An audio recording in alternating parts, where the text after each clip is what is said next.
Super exclusive చూస్తున్నాం. ఒకప్పుడు అధికారం ఆధిపత్యానికి కేంద్రంగా ఉన్న తాడేపల్లి ప్యాలెస్ లో ఇప్పుడు అనుమానాల పెనుభూతం పట్టి పీడిస్తోంది. తమ మధ్య ఉంటూ తమ ఓటమికి స్క్రిప్ట్ రాస్తున్న ఆ కోవత్ ఎవరనే ప్రశ్న వైఎస్ జగన్ ఆయన కూటమిని ఉక్కిరిబిక్కిరి చేస్తోంది. పార్టీ తీసుకుంటున్న ప్రతి నిర్ణయం సెల్ఫ్ గోల్ గా మారుతుండటంతో ఆ అదృశ్య హస్తం కోసం తాడేపల్లిలో ఒక భారీ సర్చింగ్ ఆపరేషన్ మొదలైందని తెలుస్తోంది. తాడేపల్లిలో కోవట్ల వేటు సాగుతుంటే క్షేత్రస్థాయిలో వైసీపీ కార్యకర్తలు వీరాభిమానులు తీవ్ర అయోమయంలో కొట్టుమిట్టాడుతున్నారు. తాము హీరోలా భావించే నాయకుడు తీసుకుంటున్న నిర్ణయాలు ఎందుకు రివర్స్ అవుతున్నాయో వారికి అర్థం కావడం లేదు. రాజధానిపై రోజుకో మాటతో ప్రజల ముందు నవ్వులపాలు అవుతున్నామని, నాయకుడిని సమర్థించుకోలేని దుస్థితిలో ఉన్నామని వారు ఆవేదన వ్యక్తం చేస్తున్నారు. దీనిపై మరింత సమాచారం మా కరెస్పాండెంట్ రాజ్ కుమార్ అందిస్తారు. రైట్ రాజ్ కుమార్, చెప్పండి.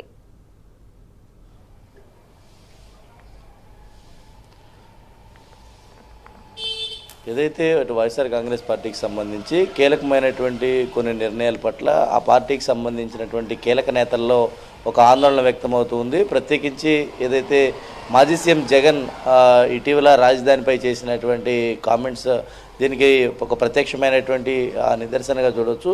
ఏదైతే ఇటీవల రాజధాని విషయంలో కూటమి ప్రభుత్వం అమరావతిని రాజధానిగా ప్రకటిస్తూ చట్టబద్ధీకరణ చేసినటువంటి తరువాత ఏదైతే అటు ఉభయ సభల్లోనూ అంగీకరణ పొందినటువంటి తర్వాత అటు పార్లమెంట్లోనూ అదేవిధంగా అటు రాజ్యసభలో కూడా పూర్తి స్థాయిలో మద్దతు లభించినటువంటి తర్వాత మరి ఏదైతే ఇటు మాజీ సీఎం జగన్ ఈ రాజధానిపై చేసినటువంటి కామెంట్స్ ఇప్పుడు సోషల్ మీడియాలో పెద్ద ఎత్తున వైరల్గా మారుతూ ఉన్నాయి. మరి ఈ విషయాలపైన అటు సీఎంకు సలహాలు సూచనలు చేసింది ఎవరు? నిజంగానే ఏదైనా అటు కూటమి పార్టీలకు అధికారం వచ్చినటువంటి తర్వాత కానీ లేదంటే అధికారంలో ముందు నుంచి ఉన్నటువంటి సమయంలో తీసుకునేటువంటి నిర్ణయాల్లో కావచ్చు, ఎక్కడైనా ఏదైనా ఇలాంటి వ్యవహారాలపైన ఏదైనా జాప్యం జరిగిందా అని అంటే ఆ పార్టీ నేతల్లో ఇది ఒక అర్థం కాని సందిగ్ధమైన ప్రశ్నగా మిగిలిపోతూ ఉంది. ఇటీవల ఆ పార్టీకి సంబంధించినటువంటి దాంట్లో ఏది చేపట్టినా కూడా అది వారికి అంటే సోషల్ మీడియాలో కావచ్చు లేదంటే ఇతరితర కావచ్చు ఎలా తీసుకున్నా కూడా అది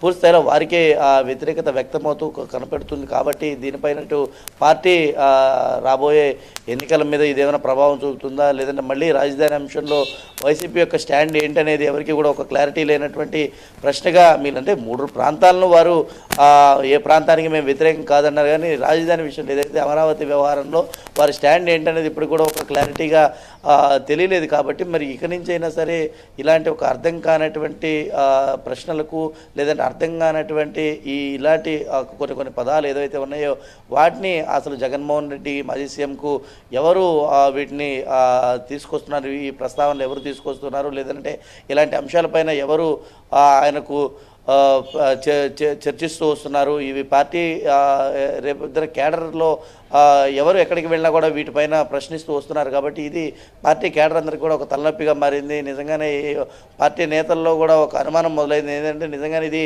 కూటమి నేతలకు ప్లస్ వచ్చేటువంటి పనులు కాబట్టి మరి నిజంగానే అలాంటివి ఏవైనా జరుగుతూ ఉన్నాయా, పార్టీలో ఎవరైనా అటు కోవర్ట్లుగా ఉంటూ ఉన్నారా, ఇలాంటివి కొన్ని అనుమానాలు ఆ పార్టీలో వ్యక్తమవుతున్నాయి. కాబట్టి రేపు రాబోయే రోజుల నుంచి అయినా సరే మాజీ సీఎం జగన్కు ఇలాంటివి రిపీట్ కాకుండా చూసుకునేందుకు పార్టీ కొంత యాక్టివ్ రోల్ పోషించబోతూ ఉంది అన్నట్టుగా కూడా తెలుస్తుంది. మరి మాజీ సీఎం జగన్ ఇక నుంచి ఏది చేసినా కూడా దాంట్లో ఆచితూచి అడుగు వేయాలనే ఒక నిర్ణయం కూడా తీసుకున్నట్లు తెలుస్తుందని చెప్పుకోవచ్చు. Sindhu, thank you Raj Kumar.